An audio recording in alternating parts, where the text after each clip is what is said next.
muchísimas gracias a todos, al auditorio que está aquí presente, que nos está escuchando por la radio.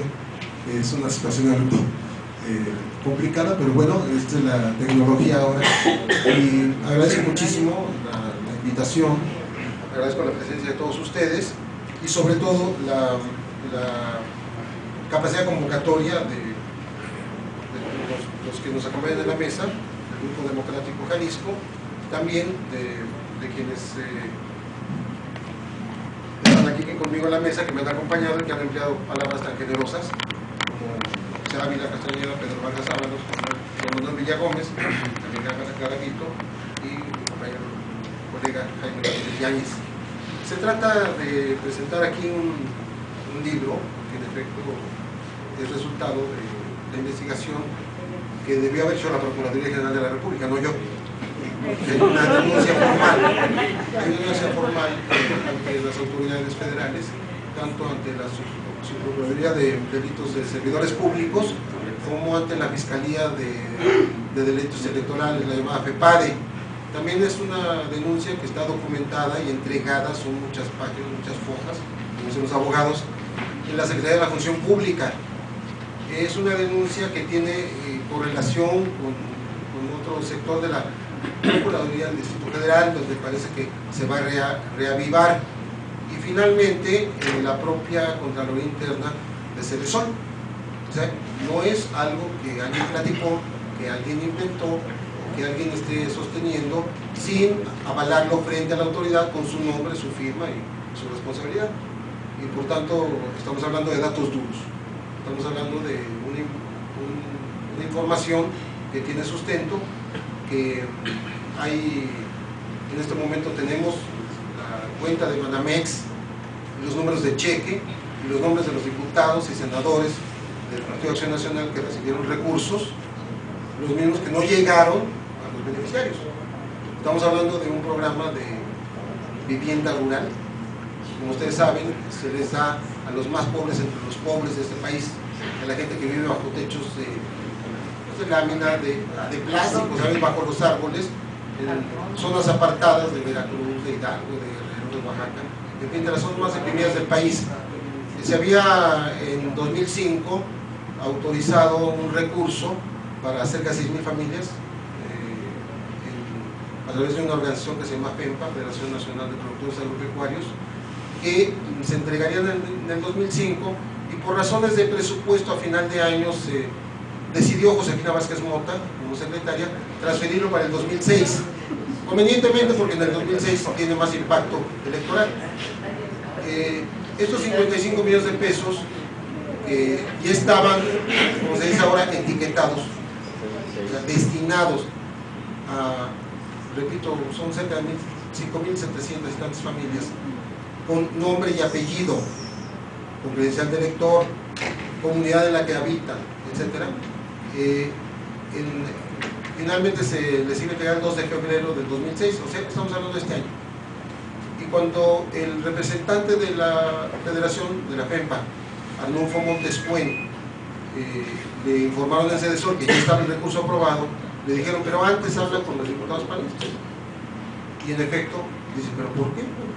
Total, hicieron una cita en un paseo de la Reforma, y es donde le piden diputados con nombre y apellido: Javier Castelo Parada de Sonora, Jorge Luis Preciado de Colima, Ursino Méndez de Veracruz, José Isabel Trejo de Zacatecas, estaba presente por ahí José González Morfín, el coordinador de los panistas, ni más ni menos, en la Cámara de Diputados. Él no estaba en la reunión, pero estaba afuera en otro saloncito del hotel. Le piden que les entreguen en ese momento la mitad de los recursos, porque iban a la campaña de Felipe Calderón. Eso le dijeron. Entonces dice, bueno, pues no es posible, o sea, yo como gestor, yo no puedo entregar estos recursos porque yo voy a ir a dar a la cárcel. O sea, yo soy responsable ante la autoridad de hacer llegar ese recurso a esas personas que ya están en un censo, en un padrón, se entregaron copias en papel y en discos, ¿no?, de computadora, y por tanto pues tienen que llegar. Entonces una respuesta, y por ahí la menciono en el libro, fue un poco más grosera, pero digamos, en términos que todos lo podamos escuchar aquí. Mira, total, estos pobrecitos indios están tan fregados que no se van a dar cuenta, le dijo Jorge Luis Preciado, hoy senador de la República. Javier Castelo también es hoy senador de la República. José Isabel Trejo Reyes también es hoy senador de la República. O sea, estamos hablando de personas de carne y hueso que en su momento hicieron este desvío abierto, pero no para ahí la situación, sino como ya explicó aquí el compañero Pedro Vargas, hubo un secuestro. O sea, al negarse a Arnulfo Montes a entregar estos recursos, esto fue el 2, repito, el 2 de febrero, era jueves. El domingo 5 de febrero, día de la Constitución, para celebrarla quizás, él fue secuestrado en Cuernavaca, que es donde habita. En la calle lo pararon 2 automóviles con gente armada, con metralletas, lo pararon y bueno, lo bajaron del auto, iba con su familia, su esposa y sus 2 hijas. Él pensó que viviendo en Morelos, la tierra del secuestro, en este país, o sea, donde según la estadística y según las notas periodísticas, hay más secuestros de personas en este país, de donde proceden el Mocholecas, Caletri, el Tiburón, todos estos famosos secuestradores. Digo, bueno, si me están secuestrando y van a pedir un rescate. No, lo estaban secuestrando judiciales del estado de Sonora, de donde es oriundo, junto con judiciales del estado de Morelos. Por tanto, hubo una empatía entre un gobernador panista de Morelos y un gobernador priista de Sonora, que es Eduardo Burs, y en Morelos Sergio Estrada Cajigal, para llevárselo de un estado a otro. Bueno, pues ahora ya es costumbre, ¿no? A los que capturan en Oaxaca los meten a una cárcel de Nayarit, ¿no? Sí, le van a Nayarit. A Lidia Cacho la secuestran en Cancún y la meten en una cárcel en Puebla. Lo llevan a pasear. En fin, este encarcelamiento transhumante se dio el 5 de febrero, repito, y durante el tiempo que este hombre era el gestor de los recursos oficialmente, y bueno, hay toda una normatividad al respecto, ¿no? Hay que hacer toda una serie de trámites, lo encierran, y en los 18 días que estuvo en la cárcel, que además le pusieron una multa de 2 millones de pesos en efectivo, con un delito de despojo de 3 años antes, es presunto delito, no fue cometido, que son 2,000 pesos de multa. El juez le impuso 2 millones, después de hablar una hora por teléfono, seguramente recibió instrucciones. Finalmente sale 18 días después, pero ya el recurso se lo habían entregado a otra organización, una organización que se llama Huehuetepetl Comunitaria AC, que está comprobado, están las pruebas. Yo fui al lugar, es un departamentito casi de interés social en la colonia Roma, de una vecindad vieja, y es la sede de un organismo civil de productores, entre comillas, que recibe 55 millones de pesos del gobierno federal. Entonces es absurdo.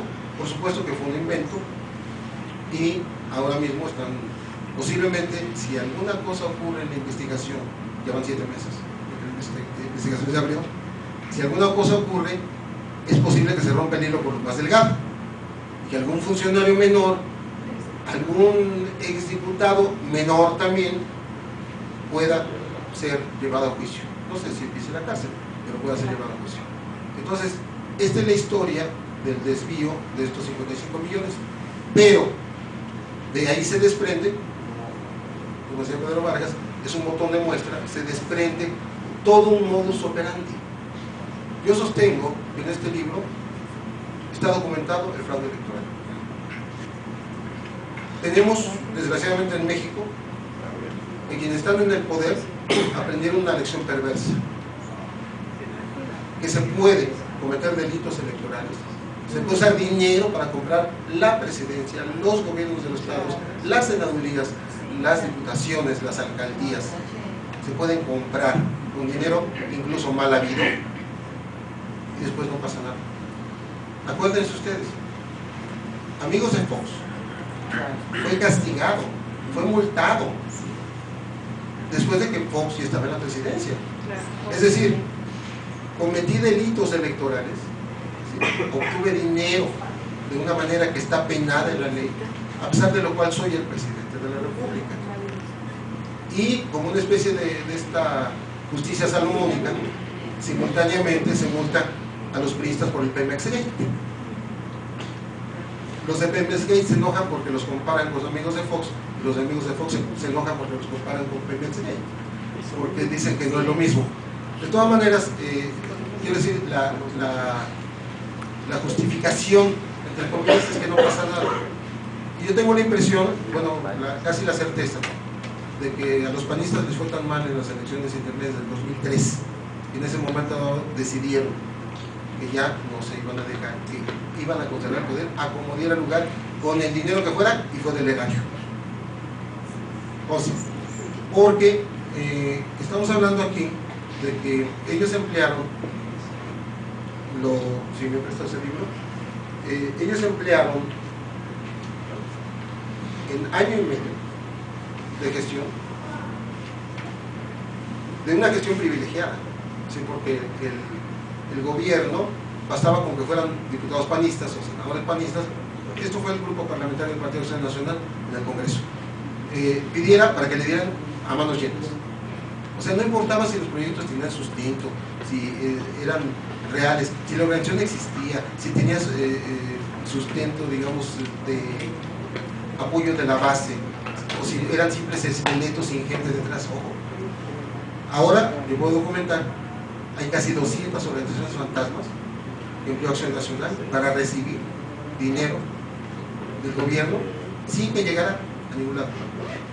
Bueno, ellos en una reunión que hicieron en Huatulco en agosto del 2005, el grupo parlamentario del Partido de Acción Nacional, en un informe a sus propios diputados, a cerca de 90 diputados que se reunieron en ese momento ahí, decían que habían logrado gestionar, y lo digo aquí como ellos lo escribieron, participan de este esfuerzo 62 diputados federales en 28 estados de la República. Ellos habían gestionado 1.383 millones de pesos. Y digo gestionado, y en realidad debería decir ordeñado. Ellos bajaron estos recursos del erario para aplicarlos a programas, y lo que yo trato de demostrar en este libro, pero con datos precisos, es que en muchos casos no solo llegaron migajas a los beneficiarios, sino que en otros ni siquiera llegaron a ningún lado, y en otros ni siquiera existen los beneficiarios, y más aún, las organizaciones tampoco existen. O sea, están fundadas ante un notario, pero no tienen una estructura detrás. Esto es gravísimo.